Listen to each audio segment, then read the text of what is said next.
porque la autoestima siempre está regulada por medio de la comparación. Siempre nos comparamos. Tú no se te ocurre pensar que eres correcto o incorrecto, o bueno o malo, sino es que eres comparado con algo. ¿Cómo afectan las redes sociales a la narrativa que construimos sobre nosotros? Y la tendencia es a victimizarnos. Y hay un agridulce beneficio en la victimización, porque entonces alguien viene y te rescata. ¿Cómo crees que podemos vivir mejor? Vivir mejor, más allá de lo evidente, con Zach Torres. El contenido de este podcast es informativo y refleja opiniones personales. No sustituye asesoramiento médico, psicológico ni profesional. Si necesitas ayuda, consulta con un especialista calificado. Muchas veces sufrimos no solamente por lo que vivimos, sino por lo que nos contamos de lo que vivimos. El día de hoy vamos a hablar sobre nuestra narrativa interna y para eso nos acompaña la psicoterapeuta Dora Anaya. ¿Cómo estás, Dora? Bienvenida. ¿Qué tal? Buenas tardes. Muy bien, gracias. Gracias a ti por darte este tiempo y compartir con nosotros esta charla que vamos a tener el día de hoy. Dora, ¿gustas darnos un breve resumen de la preparación que tienes? Muy bien. Sí, yo soy psicóloga clínica, psicoterapeuta. Tengo formación como tanatóloga con varias especialidades. Una de ellas es en el tema de la desaparición forzada. La tanatología también tiene que ver con los duelos de cualquier tipo. El duelo de pareja es uno de los más, últimamente los más buscados. Y a mí me gustaría también en algún momento hablar del duelo de la expectativa de nuestros padres. Es uno de los duelos que nunca trabajamos. Y ese es el primer duelo que deberíamos de vivir todos y aprender a reformularnos a través de lo que no queremos ser o de lo que nos dijeron que teníamos que ser, pero que nunca vamos a hacer. Y esto nos acompaña toda la vida y va ligado con el tema de la narrativa. Sí, excelente. Sí, luego nos pondremos en contacto para hablar sobre ese tema. Sí. Dora, te voy a hacer unas preguntas que nos mandaron los seguidores, obviamente de acuerdo a este tema de la narrativa interna. Okay. Y la primera es, ¿cómo afectan las redes sociales a la narrativa que construimos sobre nosotros? Afectan muchísimo, sobre todo en la autoestima. Estoy hablando de manera negativa, ¿verdad? En la autoestima, porque la autoestima siempre está regulada por medio de la comparación. Siempre nos comparamos. Tú no se te ocurre pensar que eres correcto o incorrecto, o bueno o malo, sino es que eres comparado con algo. Entonces, las redes sociales nos venden como un mundo utópico. Totalmente. Sí, todo el mundo fingimos al subir algo a las redes. Sí, claro. Digital. Y hasta le sonreímos y ponemos nuestra mejor cara y fingimos tener la relación perfecta. A lo mejor en ese momento es perfecta. Y entonces cuando tú estás viendo las redes sociales empiezas a compararte, porque yo no tengo eso. Y a raíz de esa comparación decides si eres bueno, si eres malo, si tu vida es maravillosa o eres insuficiente en economía, en inteligencia, en tu forma de relacionarte, en la soledad, en los miedos. En todo esto, claro que afecta. Sí, completamente. Y ahorita que hablabas esto de la comparación, hay una frase que me gusta mucho que dice, la comparación es la ladrona de la felicidad. O sea, como que dejas de ver lo que tú has logrado o cómo vas tú por compararte con los demás y es, chino, ya te da como ese bajón. Digo, no siempre y no en todos los casos. En la mayoría. Pero me gustó mucho como para tenerla siempre en cuenta, ¿no? Inevitablemente nos vamos a seguir comparando a lo largo de nuestra vida, creo. Lo aprendemos desde pequeños. Sí, pero entonces tener en cuenta esto, ¿no? Como no olvidarnos de nuestros logros o de lo que vamos nosotros avanzando por ver el camino de los demás, ¿no? O sea, es una historia completamente distinta a la nuestra y como que compararnos como en ese aspecto como negativo luego no nos puede ayudar tanto, ¿no? O con esa felicidad que transmiten. O sea, yo no soy porque yo no me siento tan feliz y tú sí, tú sí, ¿no? Sí. Y ahí en vez de, en algunos casos dices, quiero eso y vas por eso. Exacto, y lo a veces te motiva. Te motiva. Sí. En la mayoría de los casos no es así. Y sobre todo en qué periodo de tu vida te alcanza también. Esto. Sí. Vamos a seguir con la siguiente pregunta que es, ¿por qué me enfoco normalmente en lo negativo más que en lo positivo? Se supone que nosotros por naturaleza tú naces feliz. Un bebé tú lo ves chiquito y él es feliz.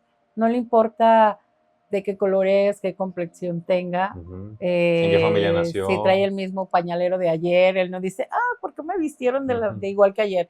Él no, naturalmente somos felices. Lo que nos empieza a impactar en nuestras conductas es lo que no nos hace felices.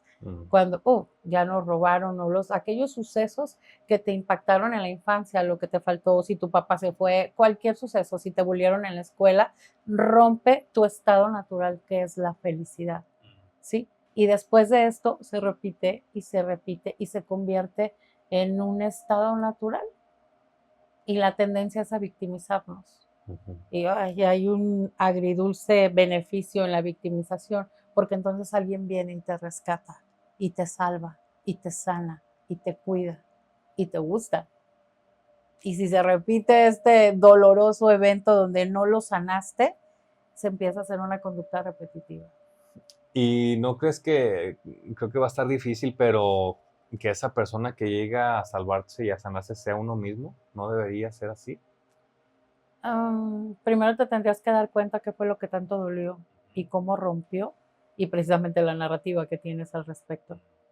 ¿Qué te dices todo el tiempo? Exacto. Sí. Es por eso que hay teorías, me gusta mucho una, que dice que cuando tú haces algo bueno por alguien en la mañana, te levantas, buenos días, saludas amorosamente, esto se replica por lo menos 5 veces. Pero si tú amaneces de malas y agredes a una persona, le mientas la madre a otra, insultas a Todo otro, el día va a ser así. esto se replica por 10 veces. ¿Sí? La tendencia a la, no quisiera decir la maldad, pero al mal hábito es más grande, porque nos pone en una situación de supervivencia. Y cuando se activa el modo supervivencia, somos agresivos. Sí. Y eso se multiplica. Y de hecho también yo llegué a escuchar ahorita un poco también abonando esta pregunta de por qué tendemos a enfocarnos más en lo negativo, que también el cerebro justo por supervivencia y por desarrollo y por instinto tiende a enfocarse más en lo peligroso para sobrevivir, ¿no? De que voy caminando y como que siempre pienso que, no sé, está un tipo en la esquina y me va a querer asaltar o me va a hacer algo malo, ¿no? O sea, creo que por mera naturaleza y por desarrollo, nuestro sistema ya está preparado para ver posibles amenazas en lugar de oportunidades, ¿Y cómo ¿no? reaccionas ante eso? Dependiendo tu historia, de qué es lo que estés pensando, de muchas cosas, ¿no? Cuando nos sentimos amenazados y la amenaza es mucha, ocurren 3 cosas, ¿no? O te paralizas, o huyes, o atacas. Y casi siempre atacamos. El secuestro amigdalino que llaman, ¿no? Con nuestras herramientas. Sí. Y la tercera pregunta para seguir ya con el tema ahora es, ¿desde qué momento se construye nuestra narrativa y cómo se sigue alimentando? Desde el momento que escuchas en el seno materno, ¿no? Como aproximadamente las 12 semanas, ya tenemos oído y empezamos si no entender las palabras, sí entendemos vibraciones. ¿Las emociones? La vibración de la emoción. Ajá, ok. Un bebé sabe que algo está pasando aunque esté en el vientre de la mamá. ¿Sabe si hay peligro? Si hay peligro, si hay dolor, si hay miedo, si hay un ataque, si todo está tranquilo. Él lo sabe por vibración, no por concepto. ¿Sí? Y desde ese momento sabemos cómo se fortalece por la repetición. Todas las creencias, el sistema de creencias, todo el mundo hablamos de las creencias, ¿no? Tú actúas por las creencias que tienes, por todo tu sistema y por las 20 generaciones arriba de ti que te dijeron qué es ser hombre, ¿no? Por ejemplo, y tú eres hombre por ese concepto que tienes, heredado, ¿sí? Pero mucho otro de ese concepto es lo que se ha repetido, se convierte en una creencia. Una creencia siempre va a ser una acción repetida, que se convierte en una ley. Y luego ya después no sabes cómo quitarla. Y de eso se trata lo de hoy. Sí, y vas como en automático, ¿no? Porque ya tu inconsciente te está diciendo cómo te tienes que comportar, qué es lo que tienes que hacer o cómo te vas a sentir de acuerdo a alguna otra situación, pero es información que se va quedando ahí que ya a veces ni nosotros racionamos o hacemos consciente. No, ya no. Pero ya nos llegó como por automático, ¿no? Como piloto automático, como dicen por ahí. Por repetición. Sí, se convierte en parte de tus átomos, se instala en cada célula, en cada átomo, en cada pensamiento, en cada neurona. Entonces ya ni siquiera tienes tiempo de decir, tengo ganas de pensar esto, lo piensas y lo ejecutas, ¿sí? Por ejemplo, ¿cómo se empieza la narrativa? Bueno, me gustaría decir, ¿qué es una narrativa? Es una información que tú escuchas, ves o lees en la televisión, hasta una canción, y genera un impacto en tu comportamiento. Una canción.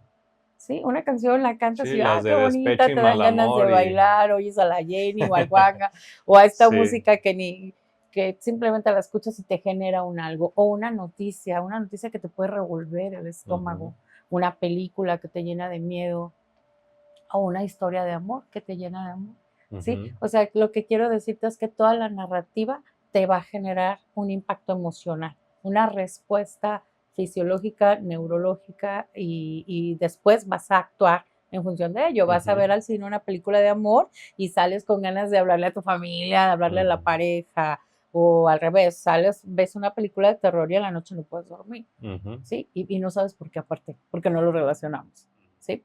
Y esto se une, por ejemplo, en la terapia de la psicología narrativa. Le solicitas al paciente, a ver, cuéntame tu historia.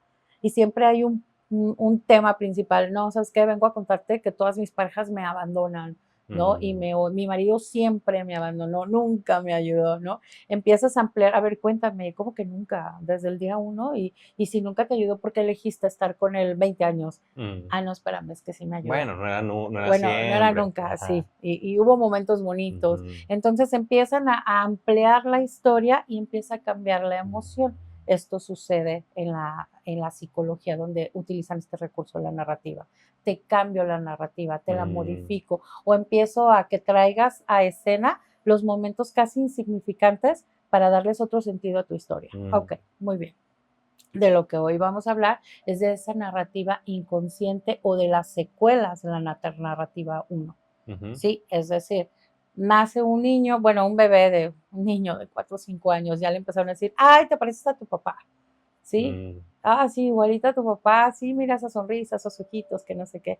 Posteriormente se divorcian los papás, ese papá es un desgraciado, bueno, para nada, un inconsciente, no sirve para nada ese señor.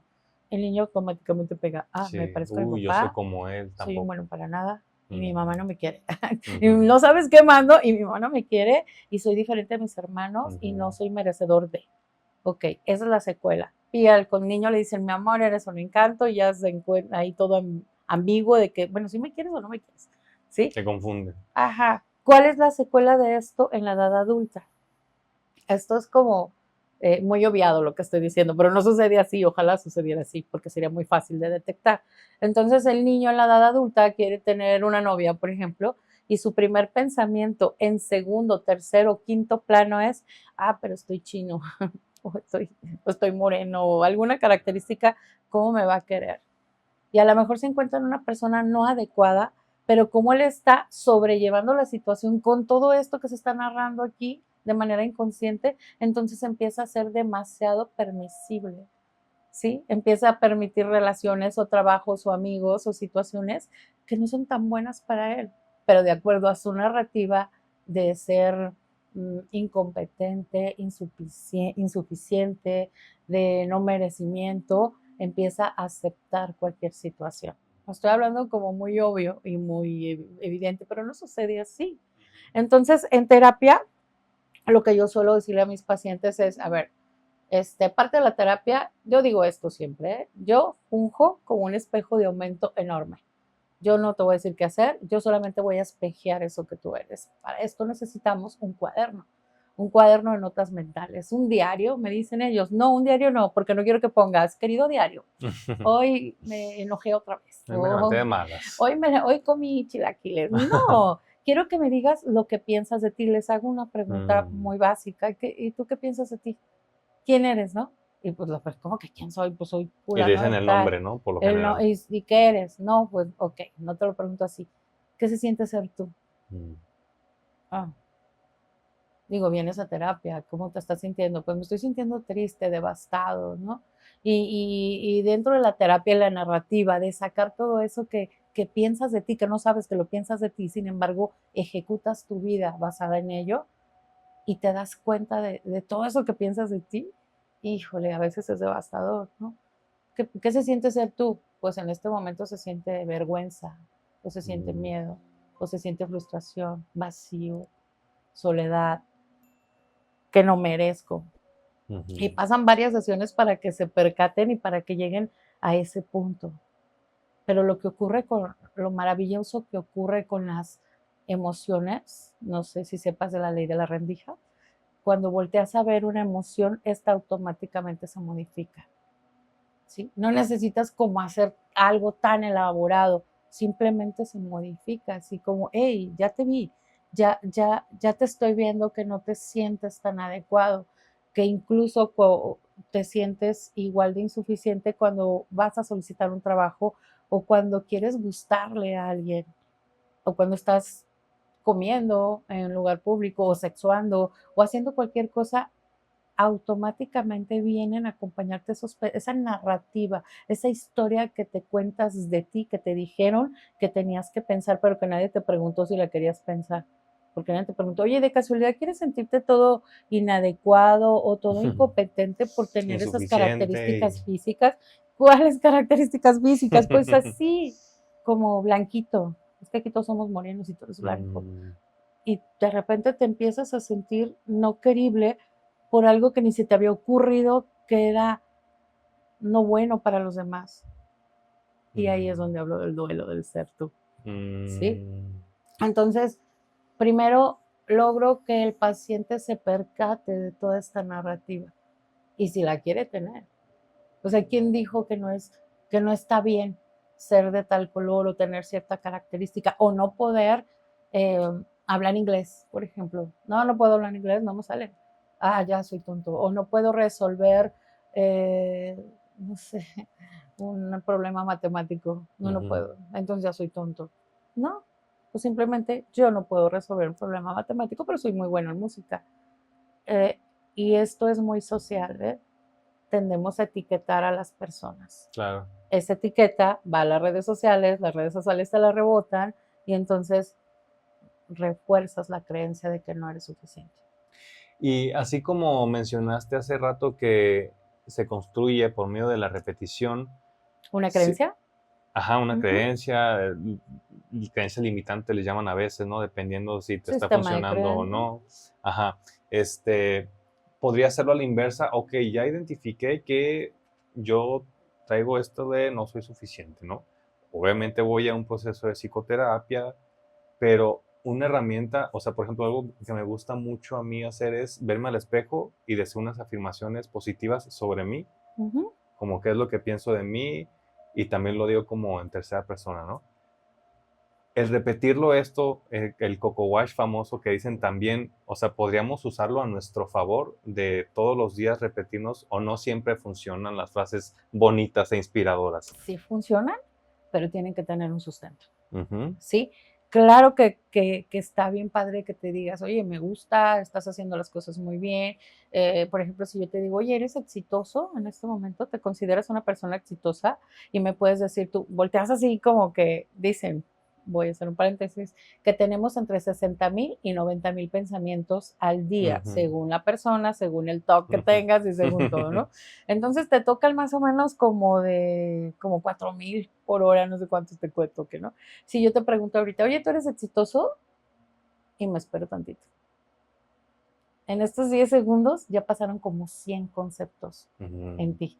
Y yo te digo, escríbeme todo Para lo que filtrar si sí o si pensaste, no, y escríbeme. ti, ti, ti, No, ti, ti. no los podemos como agarrar todos porque Ujú. están en segundo o tercer plano. Y tú me puedes decir, si soy exitoso, terminé mi carrera, hice esto, tengo un estudio de grabación, tengo una pareja, tengo un carro, tengo casa, todo lo que me digas. Y yo, qué bien, ¿en serio? ¿En serio? Y todavía te lo cuestiono, ¿en serio eres exitoso? Y Otra vez. automáticamente va a venir todo lo que no has logrado.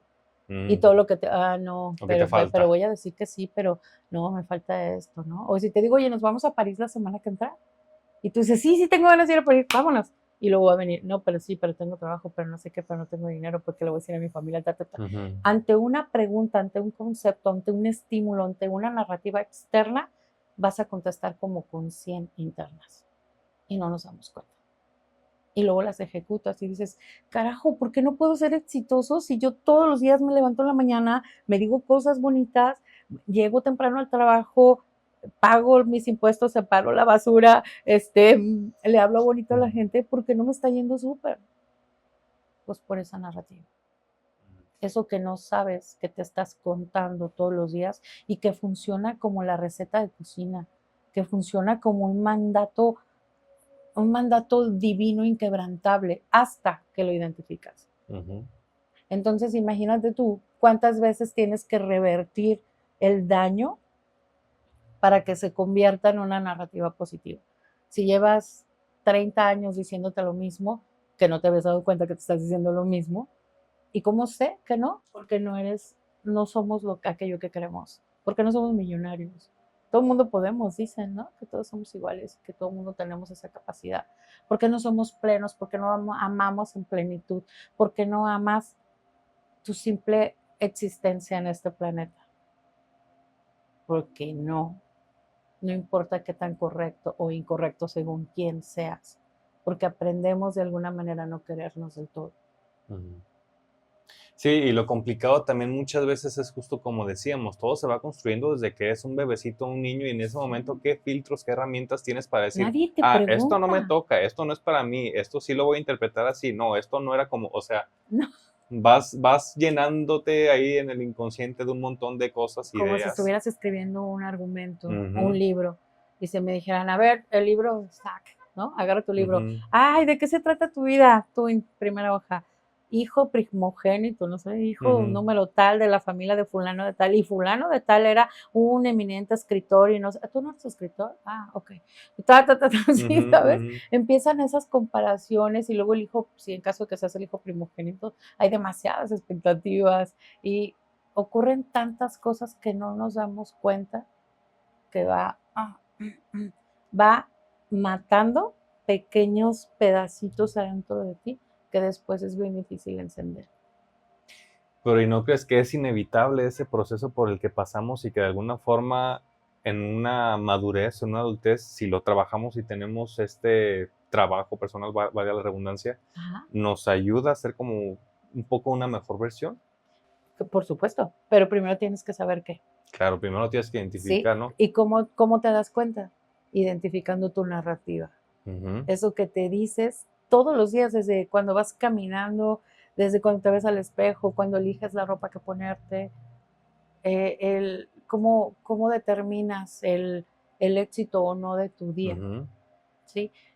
Es la conciencia, yo creo que esto ya lo has escuchado, el estar en el aquí y en el ahora. Dicen que nadie puede viajar en el tiempo. Nosotros lo hacemos todo el día, todo el tiempo estamos viajando en el tiempo, vamos al pasado y lo repetimos y lo repetimos de manera inconsciente, cuando te dijeron que no podías, cuando te dijeron que eras incompetente, y a veces te lo dicen con la palabra directa, y a veces nomás te dicen, estuvo bien. Otra vez no terminaste. De veras. O te das cuenta que no cumpliste la expectativa de alguien por su tono de voz, ni siquiera te dice cómo es que no lo hiciste. ¿Sí? Y es ahí cuando se van sumando y sumando esa historia que vuelves a repetir porque no sabes cómo hacerlo diferente. Entonces, como paso número 1, sí recomiendo que todo el mundo tengamos un diario, pero no un diario de acción, sino un diario de pensamiento y sentimiento. ¿Cómo me hablé hoy? Esto y me sentí esto. Ok. ¿Sí? Qué interesante herramienta, esa no la había escuchado. ¿Qué piensas de ti hoy? ¿Qué piensas de ti hoy en la noche? Hoy en la noche que llegues a tu casa, ¿y qué pienso de mí? ¿Hice lo correcto o no lo hice? Simplemente lo hiciste, porque tendrías que calificar. Estoy hablando de personas regulares, ¿no? Claro. No de personas criminales o de personas que deberían de estar en otro lugar, no. De personas regulares que hacen su día a día. Es cómo calificas tu día de hoy. ¿Cómo te sentiste? Me volví a sentir fracasado. No sabes el montón de gente que he tenido en mi terapia que me dice, tengo todo, tengo un buen matrimonio, tengo hijos sanos, tengo un buen trabajo, gano una buena cantidad de dinero, pero algo me falta, no soy feliz. Algo me está faltando y tengo un vacío enorme aquí. Y ni siquiera saben qué es ese vacío. Deberías de saberlo, eres tú. ¿Sí? En ese momento estás haciendo un viaje al pasado, recordando y repitiendo y emulando aquello que te dijeron que tenías que hacer y que no fuiste. Imagínate que, algo muy obvio, imagínate que tus papás siempre habían querido tener un hijo de ojos azules, ¿sí? Y que tú, sin querer, supieras cada vez que estás enfrente de tus padres, pero no tengo los ojos azules. Pero papá, mi título, ¿no? Y papá, mi carro, y papá te regalo, y papá te invito. Pero no tengo los ojos azules. Pues esto es muy obvio y muy tonto el ejemplo a lo mejor, pero así nos vivimos. Sí. Esa sensación, ¿cómo te vas a dar cuenta? Date cuenta o registra cada paso que vas dando a casa de tus padres al abrir la puerta, al encontrarte con ellos. Sí, cierto, qué gusto verte y todo eso, pero ¿y luego qué? ¿Qué te estás diciendo? Ahí vas a encontrar muchísimas respuestas. Oye, perdón. Y creo que además también después de identificarlo, tenemos que aceptarlo, ¿no? Porque luego muchas veces no nos gusta aceptar qué me estoy pensando, o sea, qué estoy pensando, qué narrativa traigo, ¿no? O sea, una vez que identifico la narrativa, tengo que aceptar que me estoy hablando de cierta forma, ¿no? Porque luego también es incómodo y tratamos como de quitarlo y no, pero estoy bien. Ándale, depende. Exacto. Hay gente que repite la narrativa de algo que les pasó en la infancia. Es que mi mamá nunca me cuidó, ¿no? Mi mamá me dejó en casa de fulano tío y ahí me bullearon, me pegaron o cualquier cosa o me abusaron y mi mamá tuvo la culpa. Y mi mamá no, o sea, imagínate que te vivas todos los días con ese odio perpetuo hacia un alguien que ya hasta se le olvidó lo que te hizo. ¿Sí? Tú tienes que elegir qué hacer. Ir a pedir perdón o ir a perdonar. Bueno, si es prudente y es necesario para ti, está bien. Pero si esa persona ya se murió, bueno, ¿qué vas a hacer con eso? Es una elección. Sí. Aquí lo grandioso es darme cuenta y verlo como un hecho, no como un atentado. Bueno, sí es un atentado a tu persona, a tu vulnerabilidad. Y más si es cuestión traumática. Si esto ocurrió por un trauma, ya sabemos, para que sea trauma tiene que pasar por estos 4 puntos. 1, que sea algo que no viste venir, que es algo totalmente sorpresivo. 2, que no tenías las herramientas suficientes para superarlo. O sea, te sobrepasó. Incapaz. O sea, te brincó de más, te ahogó. Fue una ola que te ahogó y te revolcó y tú no tenías un salvavidas. 3, no se lo pudiste contar a nadie porque para los demás era inválido tu dolor. Y 4, lo viviste solo. Un trauma siempre se vive en soledad. Nadie te ayudó, nadie te rescató. En ese momento se genera un quiebre adentro de ti. Ya nadie te puede ayudar, ya ¿qué caso tiene contarlo? ¿Qué caso tiene decírselo? Sin embargo, sigue operando dentro de ti. Y es otro brinco al pasado. Ya es que nos encanta viajar al pasado. Y te vives así. ¿Y qué te estás contando? Sí, pero y parecería, ahorita como dijiste, ya para qué lo digo, ya para qué si nadie me puede ayudar, parecería que es así, pero sin duda te pueden ayudar, ¿no crees? Como dices tú. Hay un escritor que se llama Rafael Rolón, que ahorita que comentabas esto de darle otra narrativa a tu historia, que dice que el pasado no se puede cambiar, pero tu historia sí. O sea, el cómo viviste eso en ese momento ya generó tu historia, pero si tú de alguna forma vas y lo ves desde otra perspectiva, con más elementos, puedes abonar a esa historia para vivirlo diferente. Y cuenta una historia de un chico que llegó a terapia y que él tenía un problema con sus padres porque a sus 15 años su papá le hizo como que una chocita fuera de su casa y le dijo, tú vas a vivir aquí, nada más vienes a comer y aquí tú te bañas, tú haces tu tarea, tú todo aquí. Entonces que él creció resentido, ¿no? Creció molesto. ¿Cómo lo interpretó? ¿Cómo lo interpretó? Ajá, ¿cómo se lo contó? Y que ya de grande, él fue con sus papás, ¿no? Porque pues le dijo, pues tienes que trabajar ese duelo con tus papás, ¿no? Todavía están vivos, habla con ellos.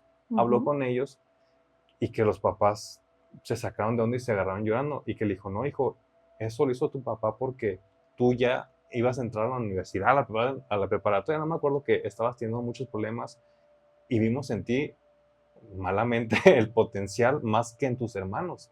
Entonces lo que tu papá hizo fue darte ese espacio para que tú te pudieras desarrollar. Pero cómo lo vivió él fue completamente distinto, pero el hablarlo y verlo desde otra perspectiva ya le ayudó a abonar y vivirlo distinto. Donde te digo ampliar la historia. ¿Qué pasó? O sea, era privilegiado y tenía su cuarto solo, Exacto. todo, Sí, ¿no? sobre todo en la adolescencia que necesitas tu espacio, ¿no? Y él lo vivió como un rechazo. Y él exactamente lo vio como un rechazo. Ok. Entonces es un poquito súper el ejemplo buena de ese lo que ejemplo. hablábamos esto y cuántos años vivió con esa narrativa, ¿no? Es que mi papá no me quiso, es que mi papá pero después tienes un proceso y a lo mejor hasta un peso encima se quitó, ¿no? De sentirse el no querido, el La insuficiente. tendencia de ver la maldad, Mm, ¿sí? De ver lo malo en Ujú. esto que es, porque no preguntamos tampoco. Claro. Nadie nos dice, pues pregunta. Desde muy pequeños aprendemos a no cuestionar lo que los papás hacen, se toma como una verdad. Ujú. No te preguntan. Sí, lo que dicen papá o mamá es, ¿no? Hasta a los 3, 4 años les puede decir que un señor va a venir a dejarle un regalo en la noche y que se duerma y ellos te creen porque va a venir el señor y se va a comer sus galletas con su leche, le va a dejar el regalo. O sea, a ese grado es tan importante lo que los papás le dicen a los niños, tanto para bien como para Y mal. que va a ser, depende cómo lo vas a tomar cuando lo descubras, la verdad. Además, la Puedes decir, interpretación que le ay, da. qué Ujú. bonita mentira me Sí, contaste, ¿sí? O es que la un, mayoría son porque me mentiste y el berrinche. y hay quien se da cuenta y dice, lo sigo utilizando el recurso, Ujú. hago creer que te creo para sacar beneficio de ello. Ujú. Está divertido, es muy compleja la conducta humana, pero si Sí. aprendemos a verlo de la manera más neutral posible, son hechos, no personales. ¿Qué me pasó? ¿Qué te pasó con lo que te pasó? ¿Y por qué quieres que te siga pasando? Ujú. No, ya no quiero que me siga pasando. Ok, hay que cambiar la narrativa, pero importante voltear a verla, escuchar a esa herida que tienes que luego va pegada con los apegos, con las heridas, Sí. con un montón de situaciones que todo el mundo somos como una caja de sorpresas. Cada quien vive una situación de forma única. No, Ujú. sí hay como casos estereotipados, pero no. Tus emociones son únicas. Tienes que voltear a verlas, analizarlas y luego elegir si las quieres seguir sintiendo. Ujú. Y verlo desde esta parte, como dicen, desde el observador, ¿no? Justo como mencionabas, o sea, fueron hechos, o sea, sin juzgarte, sin culpar, ok, salte un poquito de tu yo de aquí, del ego, De tu ego. y obsérvalo desde afuera. Ok, ¿qué pasó? ¿Cómo te comportaste? ¿Por qué hiciste eso? ¿Te gustaría repetirlo o le damos un cambio, ¿no? ¿Por qué lo sigues eligiendo? Ujú. Sí, Y te vuelvo a exacto. preguntar, ¿qué se siente ser tú ante eso? Ujú. ¿Qué se siente ser yo? Pues era mi recurso cuando tenía 5, 6, 15, 20, pero ya tengo 30, o 40, o Ujú. 50, y sigo sintiendo, pensando igual. ¿Es bueno para mí? Sí, porque así manipulo a mi papá y me sigue comprando lo que yo quiera. Bueno, nomás tenlo claro y si es útil para ti, es tu elección, seguirlo eligiendo. Pero creo que se siente muy en el fondo, ¿no, Dora? O sea, cuando uno sabe que algo no está bien, por más que diga sí, porque yo así, o sea, en el fondo se sigue sintiendo ese enojo, esa insatisfacción, esas ganas de poder trabajar ese punto, pero que no lo quieres hacer porque o te duele, o te da pena, o te da Porque vergüenza, o... implica una responsabilidad. Mm, Siempre implica una sí. responsabilidad o hacerme cargo de mis emociones o responsabilizarme de lo que yo generé. Ujú. Sí, no sé, una paciente me decía, es que este hombre siempre me engañó y era el maldito y andaba con la secretaria y con mi prima. No, una historia Ujú. terrible, ¿no? Una fichita. Pero ya ¿una qué? Una fichita, digo. El hombre. Ajá. Pero ella tenía 30 años con él. Ah, Le digo, ¿cuándo te diste bueno. cuenta del primer, pues, no sé, a los 2 años de casado con mi vecina? ¿Y cuál es tu responsabilidad? O Ujú. sea, tú pudiste haberte ahorrado las siguientes 14 infidelidades, Sí. pero no te fuiste, te quedaste. Ujú. Entonces, ¿cuál es tu responsabilidad ahí? ¿Cómo? ¿Es mi culpa que él sea infiel? No, no, no, no. Pero tú lo seguiste eligiendo. Si es tu culpa haber tomado la decisión de seguir en esa relación, ¿no? Pues es tu responsabilidad de haberte quedado. Aquí el Ujú. asunto es no soportar. O te alineas a la situación y dices, hay quien dice, no, yo sé que me está poniendo el cuerno, pero yo estoy bien a gusto viviendo aquí con mi carro, mi casa y de mantenida, pues ¿qué tiene? Sí, es el precio que pagas. Ujú. Pero si no estás dispuesta a pagar ese precio, El otro precio es ponte a trabajar, busca una casa, ponte un divorcio, hazte cargo de los hijos, porque aunque los papás sean papás presentes, pues la mayor carga casi siempre es con la mamá, bla, bla, bla, bla, bla. Y no quisiste. Decidiste quedarte. Y eso es bien confrontativo. Es como, yo quiero culpables, no responsabilidades, ¿no? Sí. Vengo a que me ayudes a señalar al culpable, no a que me señales a mí, ¿no? ¿A quién vamos a matar? Pero sí, justamente, como dices, este tema de la responsabilidad de las decisiones que tomo y cómo esas decisiones me llevaron a X situación, por más que no me guste, fui yo el que permitió o el que se movió ahí, ¿no? Entonces, sí es bien importante tomar esa responsabilidad como tal.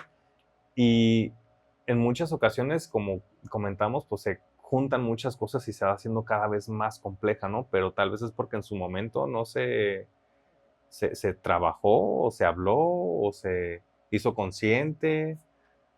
A veces no nos damos cuenta de aquello que nos está doliendo, pero si algo te está doliendo por más de 6 meses, tienes que revisarlo. Tienes que duelar, porque estás llorando o sufriendo por algo que no fue como tú querías que fuera, lo que sea.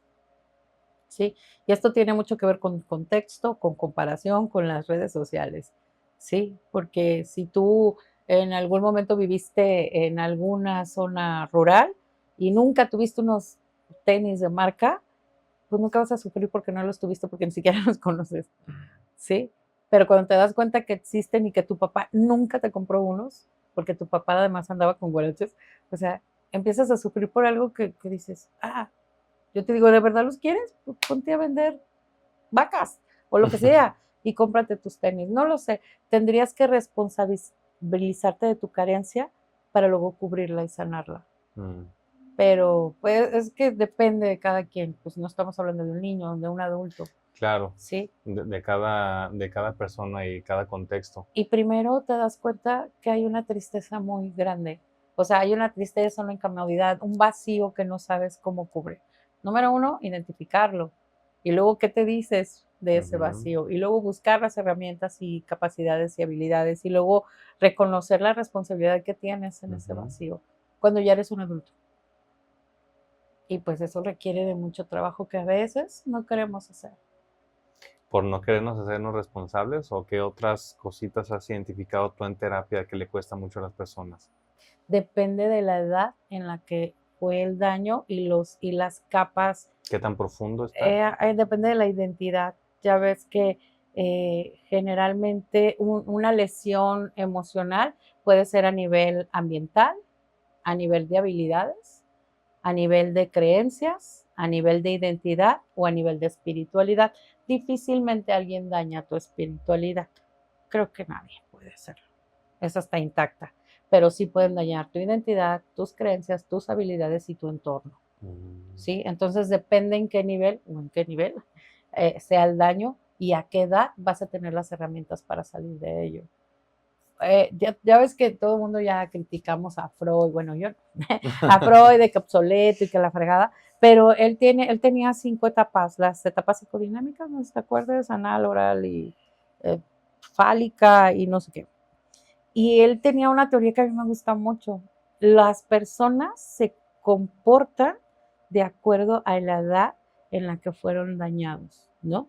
Hay personas muy orales que siempre están hasta su discurso. Ay, hola, qué bueno que viniste, es que si no te veía yo no podía estar sin ti, mira, ¿no? Y los anales son, te dije que vinieras y si no venías, sí, ¿sabes? Son como, los anales son más viscerales, más controladores, más, ¿por qué no me hablaste? Tenía ganas de hablarte. Y el oral dice, es que yo estaba muy triste porque no me hablaba.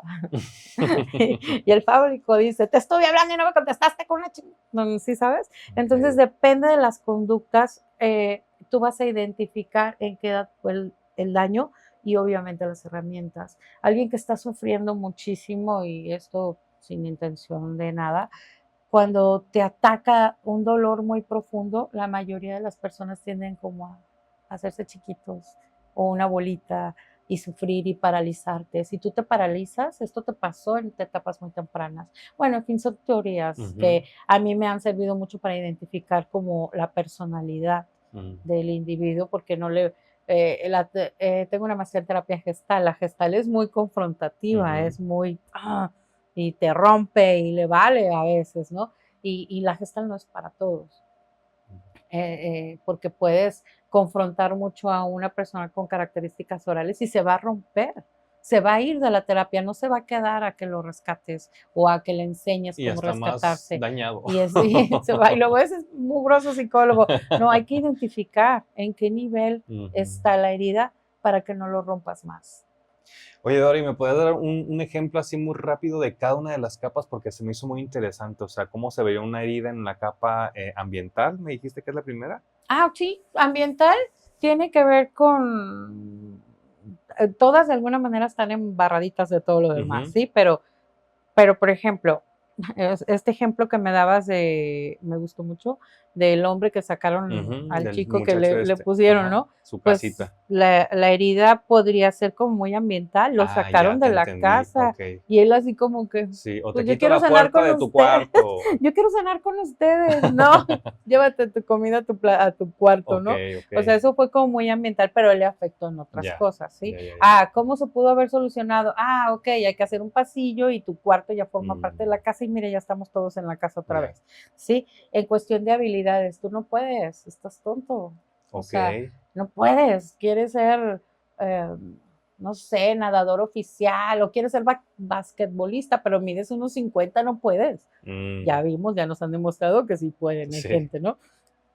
Ese tipo de que, mis habilidades y mis capacidades, no puedes hablar inglés, no eres pintor o no eres cantante, ¿cómo es que vas a cantar? Mira, por Dios. O sea, canta mejor un sapo que tú. ¿Sí sabes? Entonces, en las creencias, cuando le rompes la creencia, yo creí que era amado por mis padres y luego resultó que no. Porque mi papá se casó y me dejó con otra. Tiene que ver como con alguna desilusión. Traicionó a mi mamá con la traición. Traicionó a mi mamá, pero también a mí. ¿Sabes? Y luego de alguna manera están ligadas con los tipos de apego y con las heridas del alma, que ya todo está como, infancia, alma, como ligado, esas, ¿no? Sí, claro, tienen cada etapa. Las creencias, la identidad, los niños adoptados que no les dicen y que luego les dicen, y pues no eres nada. ¿Y ahora quién soy, no? No soy parte de esta familia. Tu mamá ni te quería, no sé, todo lo que se le ocurre, tu mamá te dio una adopción o tu mamá te tiró, no sé cuántas cosas pasan. O sea, atentan contra tu identidad. Y todas de alguna manera van con todo, pero a veces se arregla. Si es algo ambiental, pues se arregla con que te cambio de cuarto, nos cambiamos de casa más cerca o te vas a vivir con tu papá y luego conmigo. ¿Sí sabes? Ya. Ok, qué interesante. Muchas gracias, Dora. Ya para ir cerrando el episodio, me gustaría preguntarte, ¿cómo crees que podemos vivir mejor? Yo creo, o soy una convencida de que nos demos cuenta cómo nos caemos. O sea, yo cómo me caigo, qué se siente ser yo. Y si me gusta seguir sintiendo esto que estoy sintiendo, esta soledad, angustia, vacío, miedo o amor, depende de lo que contestes, ya decides si lo quieres modificar o no y qué narrativa tienes al respecto. Cambiar nuestra narrativa, eso nos hace vivir mejor. Cambiarla y no sucede así como, bueno, voy a cambiar mi narrativa y hoy me voy a echar porras todas las mañanas. De un día al otro. Sí, no se puede, o sí se podría en algunos aspectos, depende del nivel de la herida. Exacto. Obviamente viviendo aquí y el ahora, escribiendo lo que quieres ser, ir al pasado solamente para reestructurarlo, quedarte en el presente para vivirlo, sentirlo, leerlo, amarlo y generar un buen futuro. Qué bonito. ¿Alguna red social o algún contacto que gustes dejarnos por si te quieren buscar? Sí, tengo Instagram, es Dora.Diazanaya, en Facebook Dora Naya y pues ya, creo que ya. TikTok Dora Naya también. De todos modos, por acá abajo, amigos, en la descripción del video vamos a dejar los links. Dora, muchas gracias por haber estado acá con nosotros. Gracias a ti. Y gracias, amigos, por haber visto o escuchado este episodio y nos vemos o nos escuchamos en el siguiente. Gracias.